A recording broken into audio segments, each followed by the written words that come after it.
everybody, this is Whisper Story, and I thought for my next video I would read an excerpt from the book Me Dog Pretty One Day by David Sedaris. David Sedaris is like a comedic writer, and he writes mostly about his own life and just like funny observances that he has. So, the excerpt that I'm going to be reading is a short story called I'll Eat What He's Wearing. We're in Paris eating dinner in a nice restaurant, and my father is telling a story. So, he says, I found this brown something or other in my suitcase, and I started chewing on it, thinking that maybe it was part of a cookie. Had you packed any cookies? My friend Masha asks.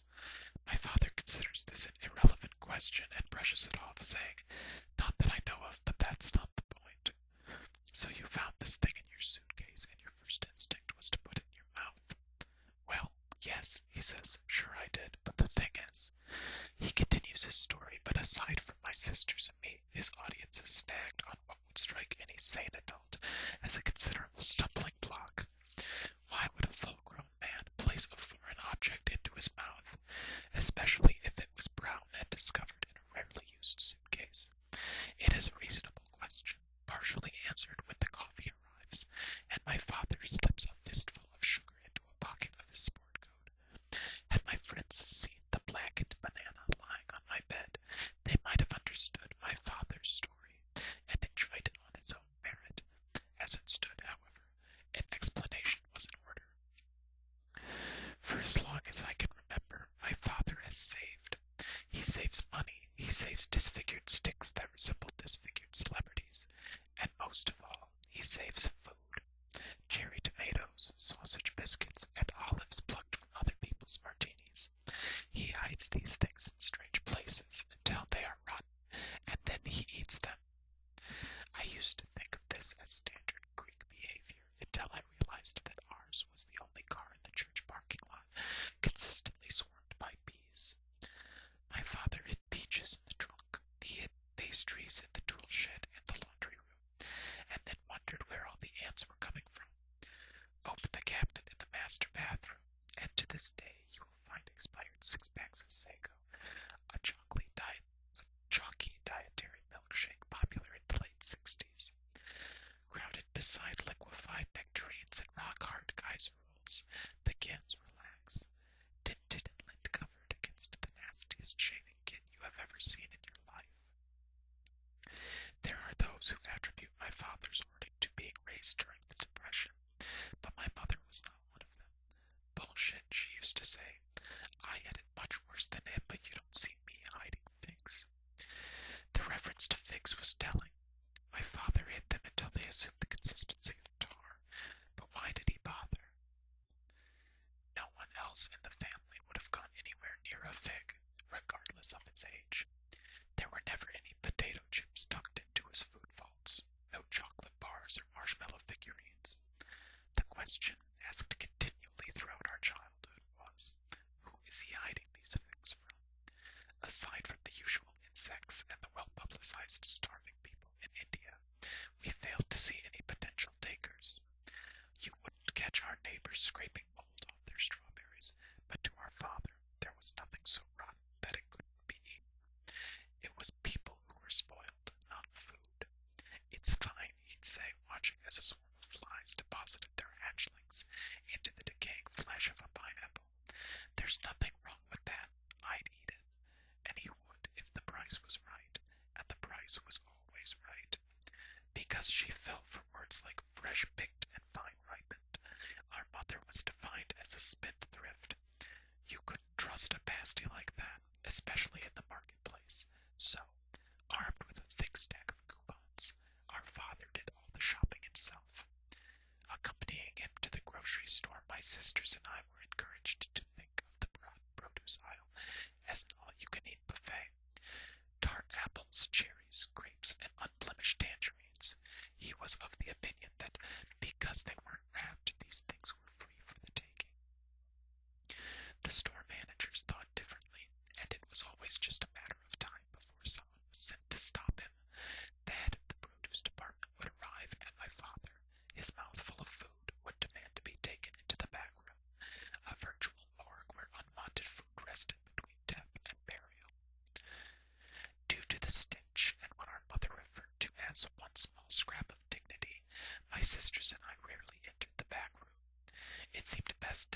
distance ourselves so we would pretend to be other people's children until our father returned, bearing defeated fruits and vegetables that bore no resemblance to those he had earlier enjoyed with such abandon.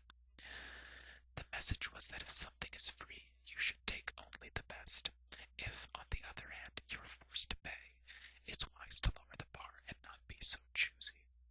Quit your belly aching, he'd say, tossing a family bag of anemic pork chops into the cart. Meat is supposed to be gray. They doctor up the color for the ads and so forth, but there's nothing wrong with these, you'll see. I've never known our father to buy anything not marked, reduced for quick sale. Without that orange tag, an item was virtually invisible to him. The problem was that he never associated quick sale with immediate consumption. Upon returning from the store, he would put the meat into the freezer, hide his favorite fruits in the bathroom cabinet, and stuff everything else into the crisper.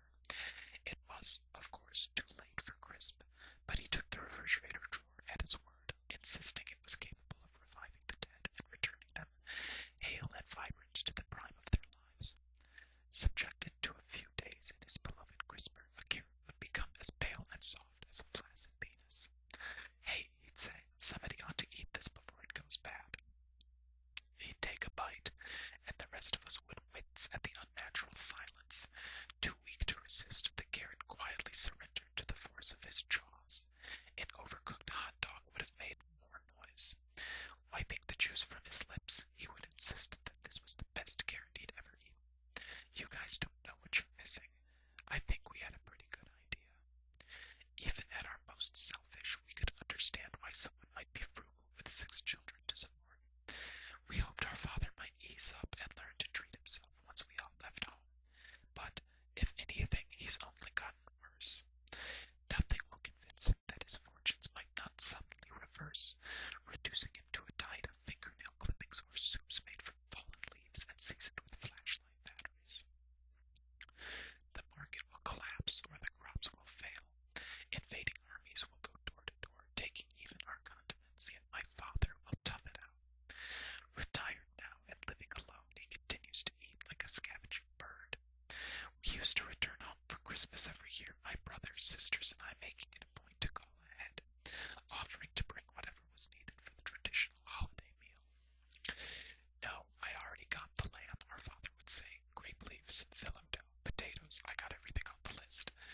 Yes, but when did you get these things? An honest man, except when it comes to food, our father would lie, claiming to have just returned from the pricey new fresh market. Did you get the beans, we'd ask. Well, sure I did. Let me hear you snap one.